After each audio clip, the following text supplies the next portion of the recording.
Good morning students. पिछले video में हमने समाज मनोविज्ञान क्या है, समाज मनोविज्ञान की परिभाषा, समाज मनोविज्ञान के कार्य क्षेत्र के बारे में विस्तार से चर्चा की थी। आज की इस वीडियो में हम समाज मनोविज्ञान की विधियों की चर्चा करेंगे। समाज मनोविज्ञान की विधियों में मैं व्यक्ति इतिहास विधि के बारे में चर्चा कर रही हूँ। व्यक्ति इतिहास विधि, इस विधि के नाम से ही स्पष्ट है कि समाज मनोवैज्ञानिक व्यक्ति या समूह है या किसी संस्था के जीवन की घटनाओं से संबंधित आंकड़ों का एक इतिहास तैयार करता है और बाद में उसका विश्लेषण करके उसके जटिल व्यवहार की व्याख्या करता है। इस तरह से इस विधि में अनुसंधानकर्ता किसी व्यक्ति या कुछ व्यक्तियों के समूह के जीवन की प्रमुख घटनाओं का लेखा जोखा तैयार करता है। लेखा तैयार करने में वह घटना विशेष से संबंधित कुछ प्रश्नों को पूछता है ताकि उसे इस निष्कर्ष पर पहुंचने में सुविधा मिल जाए कि कौन कौन सामाजिक कारकों तथा किन किन सामाजिक परिस्थितियों के कारण व्यक्ति को या समूह के व्यक्तियों के समूह को अमुक व्यवहार करना पड़ता है। इस विधि की सफलता अनुसंधानकर्ता की कार्यकुशलता तथा बुद्धिमत्ता पर निर्भर करती है। जैसे यदि कोई अनुसंधानकर्ता इस विधि द्वारा तलाक से संबंधित व्यवहार का अध्ययन करना चाहता है तो इसके लिए सबसे पहले ऐसे व्यक्तियों का एक समूह तैयार करेगा जिन्हें कोर्ट द्वारा तलाक करने हैं या तलाक देने की अनुमति हो गई हो। एक सौहार्दपूर्ण संबंध स्थापित करने के बाद वह इन व्यक्तियों से अलग अलग कुछ इस तरह के महत्वपूर्ण प्रश्नों को पूछेगा जिनसे उसे उस व्यक्ति की तलाक से पहले के जीवन की घटनाओं का एक स्पष्ट लेखा जोखा तैयार हो सके। इस तरह का लेखा जोखा या इतिहास तैयार करने में अनुसंधानकर्ता को व्यक्तियों से कितनी मदद मिलेगी, यह अनुसंधानकर्ता की कार्यकुशलता पर, बुद्धिमत्ता पर, वाक्पटुता तथा सामाजिक कुशलता पर निर्भर करती है और साथ ही इस बात पर भी निर्भर करती है कि अनुसंधानकर्ता इन व्यक्तियों के साथ कितना और कैसा सौहार्दपूर्ण संबंध स्थापित करता है। अनुसंधानकर्ता इस इतिहास का विश्लेषण करेगा और तलाक से संबंधित कारणों का पता लगाएगा कि तलाक होने के पीछे क्या कारण है। इस तरह से वह तलाक की घटना से संबंधित कुछ हाइपोथेसिस बना सकने में सफल हो पाएगा जिसकी सत्यता की जांच फिर किसी अन्य विधि जैसे प्रयोगात्मक विधि द्वारा कर सकता है। उसके बाद आता है इस विधि के गुण कि व्यक्तिगत इतिहास विधि में कौन कौन से गुण हैं या हम इसका महत्व क्या है। इस विधि में अध्ययनकर्ता को जीवन के वास्तविक तथ्यों का पता लगता है जिसके दो लाभ हैं। फर्स्ट है, इस विधि के आधार पर प्राप्त निष्कर्ष बहुत विश्वसनीय होते हैं और दूसरा है, आंकड़ों का ज्ञान होने पर स्वयं अध्ययनकर्ता की संज्ञानात्मक क्षमता में बढ़ोतरी होती है। दूसरा गुण है, इस विधि द्वारा प्राप्त आंकड़ों के आधार पर किसी भी सामाजिक व्यवहार से संबंधित उपकल्पना बनाने में काफी सुविधा होती है।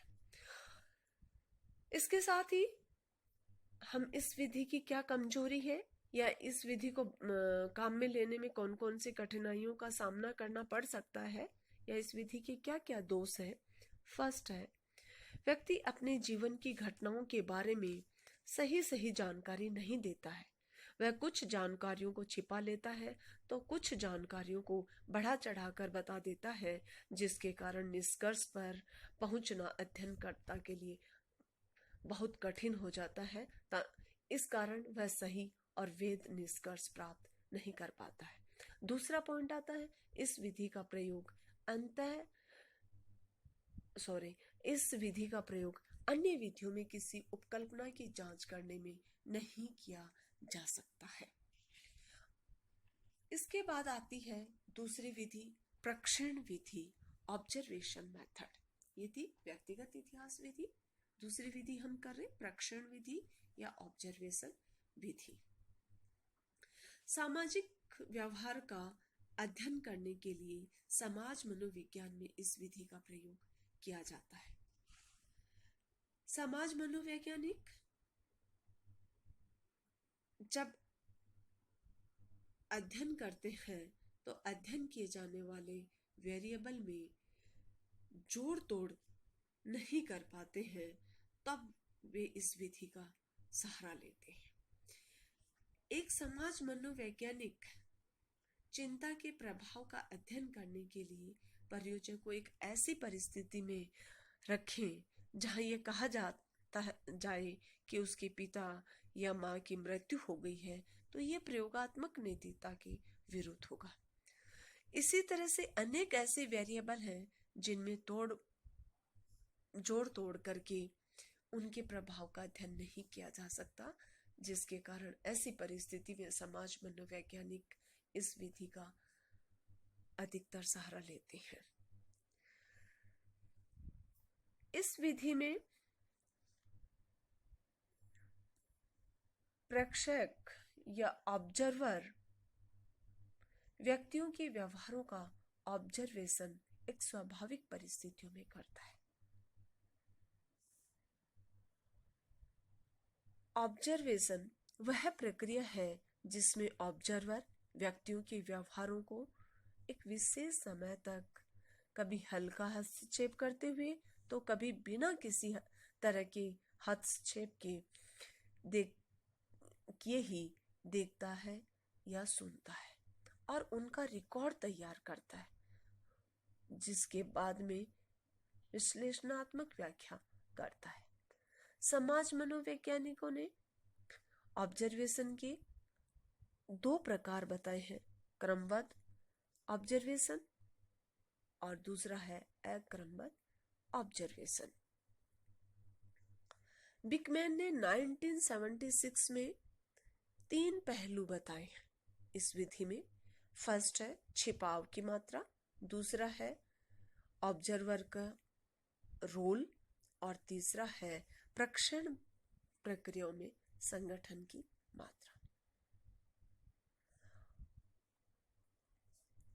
ऑब्जर्वर द्वारा किए गए रोल के अनुसार समाज मनोवैज्ञानिकों ने ऑब्जर्वेशन विधि को 2 भागों में बांटा है, सहभागी ऑब्जर्वेशन और दूसरा है असहभागी ऑब्जर्वेशन।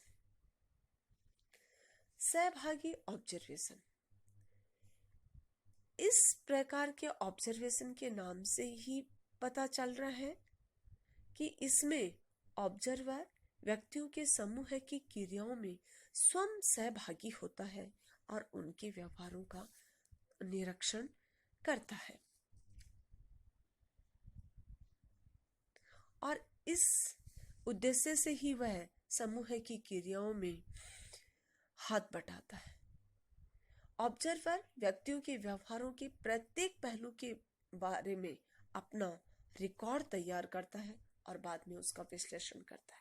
इस विधि में ऑब्जर्वर व्यक्तियों के समूह का पूर्वकालीन सदस्य भी बनकर कार्य कर सकता है या अंशकालीन सदस्य बनकर भी कार्य कर सकता है, चाहे उसकी सदस्यता जिस प्रकार की हो, वह सक्रिय रूप से ग्रुप की क्रियाओं में भाग लेता है। जब ऑब्जर्वर की भूमिका के बारे में व्यक्तियों को पता नहीं होता है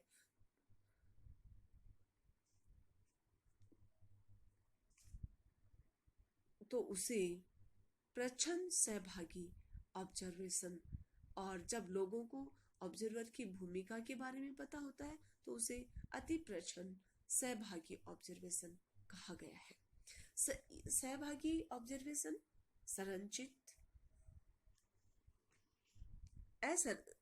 असंरचित होता है।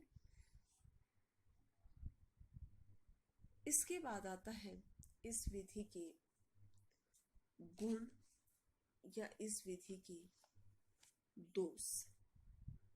सबसे पहले हम इसके गुणों की चर्चा करेंगे। इस तरह के ऑब्जर्वेशन में ऑब्जर्वर व्यक्तियों के व्यवहारों का निरीक्षण कर स्वाभाविक संदर्भ में करता है,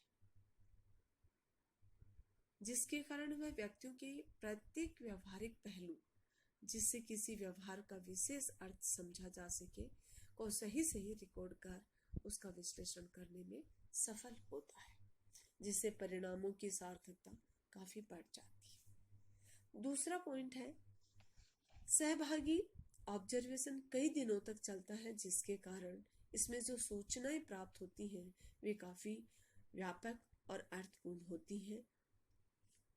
उनका विश्लेषण करने में प्राप्त परिणाम प्रश्नावली विधि से प्राप्त सूचनाओं से मिले परिणामों से अधिक अर्थपूर्ण होती है। उसके बाद आता है इस विधि के दोष। इस विधि में समूह की क्रियाओं में सक्रिय भाग लेता है, जबकि वह जानता है कि उसे इन क्रियाओं से कोई मतलब नहीं है। धीरे धीरे वह समूह में एक अपना विशेष पोजीशन बना लेता है और अपनी सदस्यता कम कर देता है, जिसके कारण वह वास्तव में बहुत सी सामाजिक अंतःक्रियाओं को रिकॉर्ड करना ही भूल जाता है और उसका निरीक्षण दोषपूर्ण हो जाता है। दूसरा पॉइंट आता है, ऑब्जर्वर धीरे धीरे अपनी मानवीय कमजोरियों को दिखाना शुरू कर देता है। कुछ समय के बाद वह समूह के अन्य व्यक्तियों के साथ सामूहिक रूप से घुल मिल जाता है। वह किसी दुखद घटना के होने पर अन्य सदस्यों के साथ सहानुभूति दिखाने लगता है। इससे निरीक्षण में आत्मनिष्ठा अधिक बढ़ जाती है। नेक्स्ट पॉइंट आता है, इस निरीक्षण में प्राप्त आंकड़ों में माननीकरण कम होता है। इसका कारण यह है कि धीरे धीरे ऑब्जर्वर का अनुभव इस हद तक बदल जाता है कि वह व्यक्तियों के व्यवहारों का सही निरीक्षण नहीं कर पा रहा है। नेक्स्ट पॉइंट है, सहभागी निरीक्षण में ऑब्जर्वर किसी तरह का जोड़ तोड़ नहीं कर सकता, इसलिए उसे उस समय तक इंतजार करना होता है जब तक कि सदस्यों द्वारा किसी तरह की सामाजिक अंतःक्रिया सामने कर ली जाए।